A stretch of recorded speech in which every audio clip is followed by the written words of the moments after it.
I hope you had some good discussions. Again, we will do this now a little bit more regularly throughout the sessions again, so you can have a few discussions also, and not just hear from us, but also from your neighbors.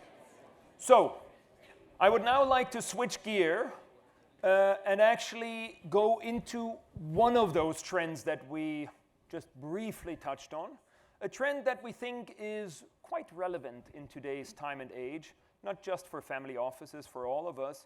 Tech in the broadest sense, AI very specifically. Francois is probably the person that looks into this most from everybody who works in the family office landscape. Not only has he a company that maps out everything that's going on in the tech space with a specific focus on family offices, but he also has a column on all the latest trends in family office and tech in Forbes, and super active, super connected, always on top of everything. I remember on Sunday I made a little LinkedIn post on the election in Switzerland, and he had already written a Forbes article on it, right? Then I felt like, okay, fine. So, Francois, thank you so much, for also writing a chapter in the report on this, but also agreeing to come here, flying here, and talking with us. Thank you so much. Thanks, Peter. Evening, everyone. Yeah, great to be here. First time here at the IMD campus in Lausanne. Beautiful campus. And even though Peter and I have been in discussions for many years about various topics, when he asked me to speak today about tech trends in the family office landscape, it took me a while to get back and actually agree about this. And it's not because we don't work in the space, and it's not because we don't track the space. It's because I think we're at a point in time when we're talking about technology within the family office world where a lot is moving really fast, and it's becoming very difficult to see the actual trends. So I'm always quite careful when I talk about trends as a word, especially in these days with technology. So, okay, same title, my slide. So when I thought about this, I thought, well, how can we create something meaningful for this audience that can share a little bit about the view that we see as working on the front line within the family office space. So bear with me. We're going to, before we talk technology, we're going to go through a little bit of a history lesson. As this is a family office event, we're going to get some photos from the family albums.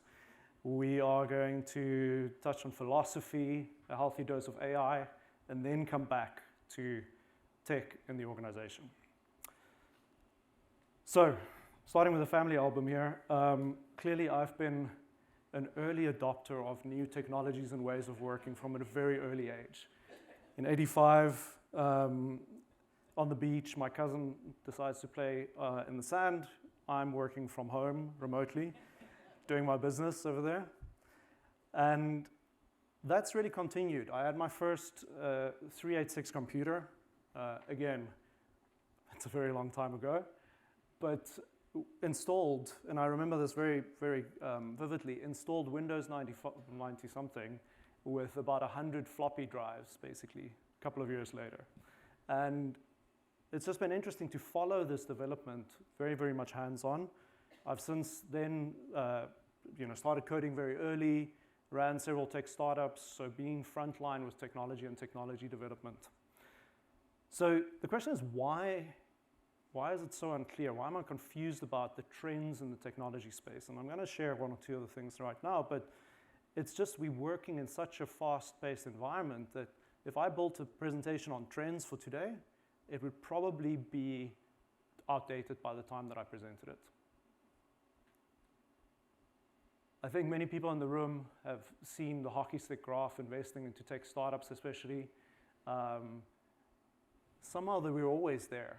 Somehow we're always there in the now. This is really where the magic happens, just before the technology boom, when we think about a startup perspective. And all the startups in the technology space, including in family office technology and technology in general, is just really sharing this point here. And walking around Midtown, we would imagine that almost AI can really do everything so that we don't have to do anything ourselves. So it's being sold as if it's already happening.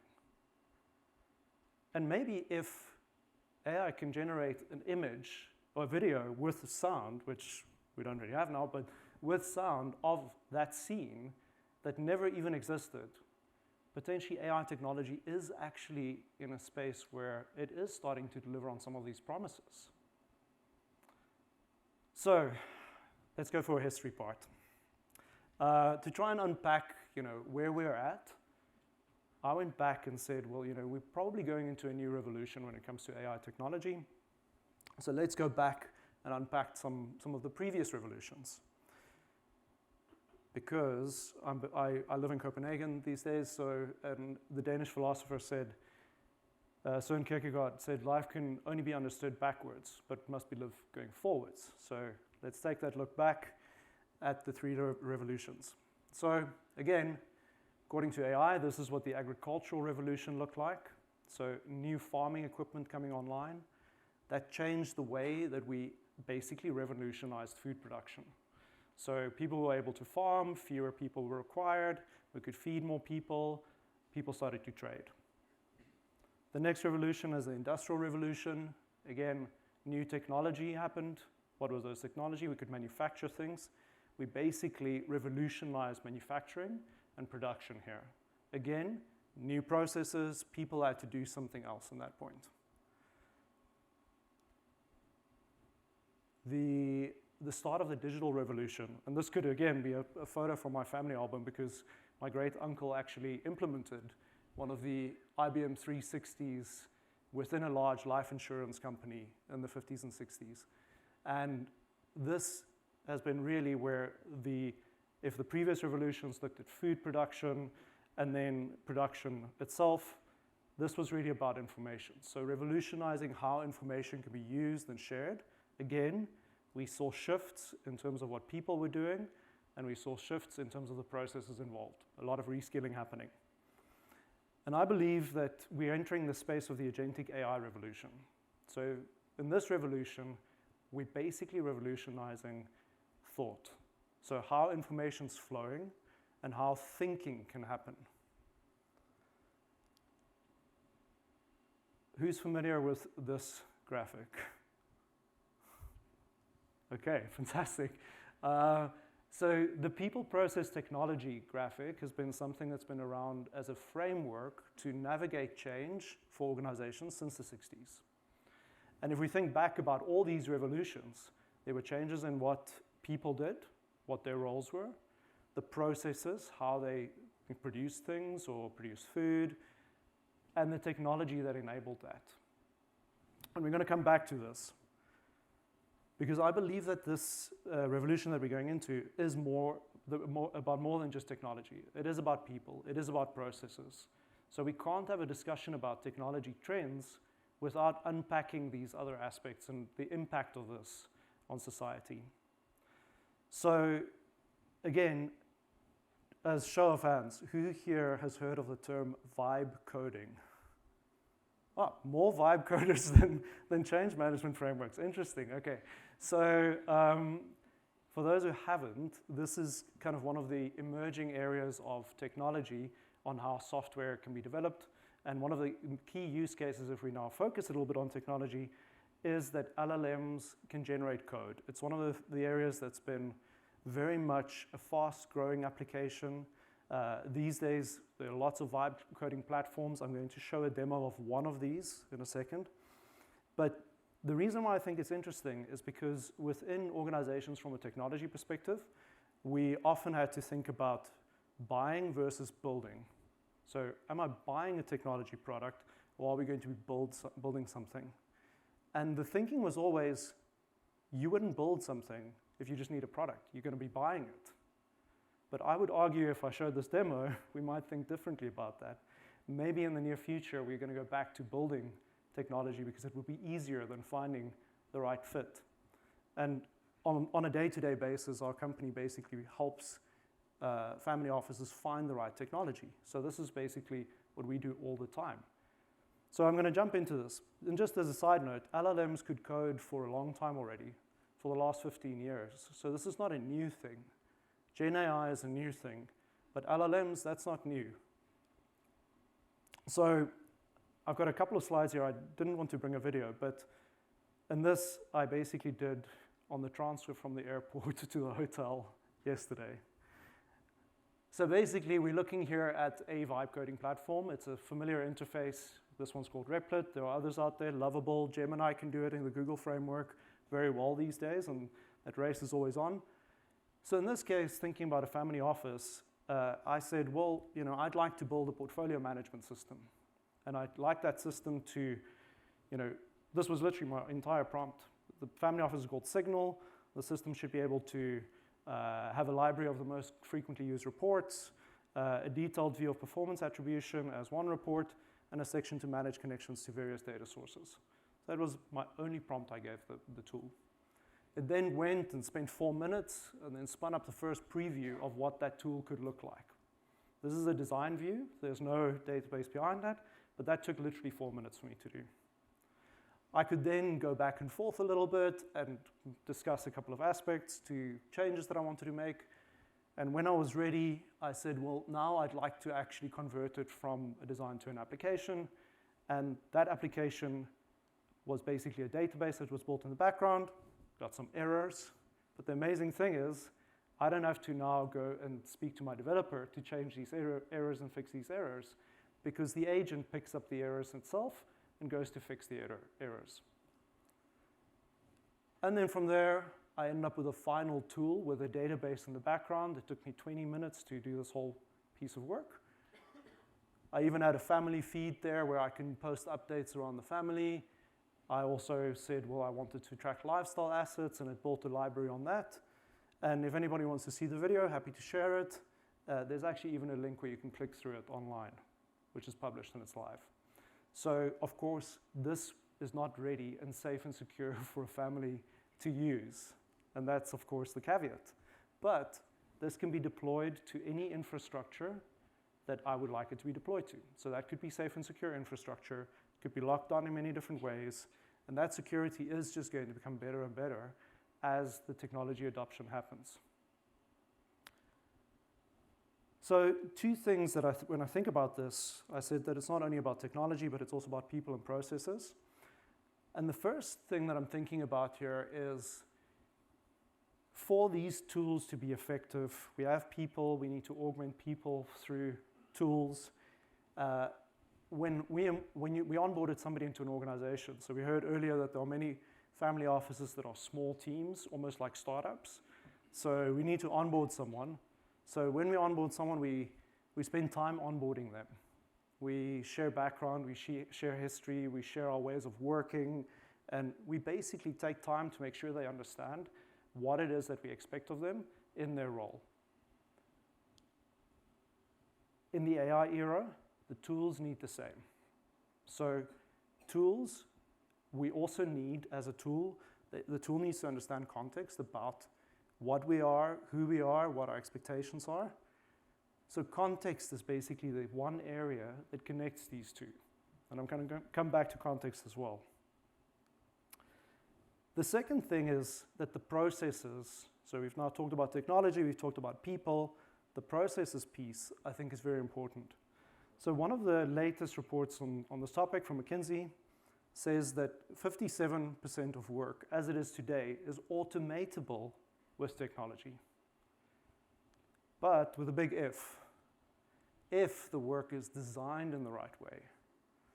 And the reality about most of our work today is not designed in the right way to automate. So your general day-to-day work, every task that you're doing is not ready to be automated. So I actually asked AI, because I've seen a couple of tools on there on how we can visualize that.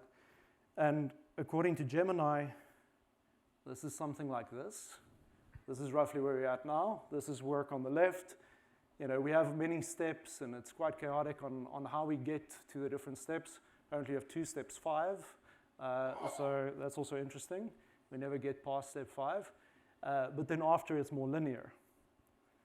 Another vision of this is this idea of augmented work with people and agents. And I think this is a better representation where we're thinking about humans and agents are augmenting work to get to a result. So different steps, it's more of a workflow is required to get to that. So I would argue that it's maybe time to make some changes to some of the models that we have, and I'm going to come back to this people process technology model, and I'm very happy that it's not something that many people have seen, because I think it's quite dangerous to be at a business school and propose changes to some of these big models there. But I think in today's, very much draft, beta, I would argue that in this revolution, we need to place context in the middle of that. So when we're thinking about people, when we're thinking about technology and processes, we need to have context right in the middle. Because then we're also able to look at agents and automation from an AI perspective and provide the context to those agents. So roughly, it would look like something like this. Context as the base. We can have people, and we augment the people through agents to do some of the work. On the other side, we have processes that can be automated. And right up at the top, we have the technology that's going to be enabling that with a strong governance framework to make sure that we can trust this technology. Big question. So today is all about navigation. So how do we navigate the shift? I believe that, as I said earlier, this agentic shift is really affecting all types of organizations. So our operational businesses, so as we, as family owners, think about the operational businesses, there is an impact of AI technology on that. The second part is our family office operations, big part of the work. And then the third is where we invest. So being able to understand the impact of AI on those investment decisions. We've got 1 minute left. So quickly, what can we do to get started today? I think the first thing we should be thinking about is it should start with management. It should start right at the top. So management, family, we need very much top buy-in to think about AI and think about technology in terms of a mandate in order to make sure we stay on top of this trend. Upskilling the team. So all big organizations are upskilling their teams today to handle AI tools and AI workflow. This is not happening in family offices. So there's no upskilling happening to use AI tools in the right way. This is incredibly important right now.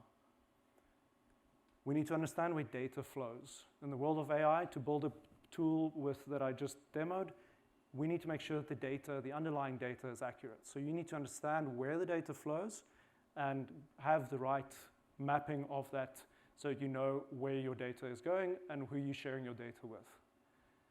Redesigning roles for workflows. So it's no longer just a role. You don't just have a job description and certain tasks. It should be designed in a way for flow. If we have those flows in place, we can think about augmenting that with agents and flows and the right oversight. And then the last one, governance. So designing with governance in mind is really important because then your tools can be trusted. There's a lot of discussions around hallucinations and AI tools just providing information that's not true and accurate. So we need to design systems that really can be trusted. So if anybody's experimenting with some of these tools out there, I think this type of framework to approach it and get started should be starting with the governance piece as well from the start. And yeah, last little thought is, we're entering a space that we can build systems that think, but we have to design them to be trusted. Otherwise, it's no use. That's it. Thank you, everyone. Wonderful. Thank you. Thank you very much, Francois. Again, food for thought, ideas to see what's going on in the world, what does it mean, how can we make sense of these type of things as families, as family officers, or as individuals and organizations working with families. Because again, this was spotlight on one topic, illustrating something. But as you can imagine, this applies to everything. Everything we do, whether it's family business, family office, or just private life. Right? These are things we need to be on top of, full stop. Right? As simple as that. Quick question. Do we get the copy of the slides as well? Yes, Good. you do. And again, call to action, discussion. What are the biggest trends that you see right now? It can be tech, but it can also be other trends. shaping the family office landscape right now. You get 5 minutes discussion. What are the biggest trends that you see affecting the family office space right now?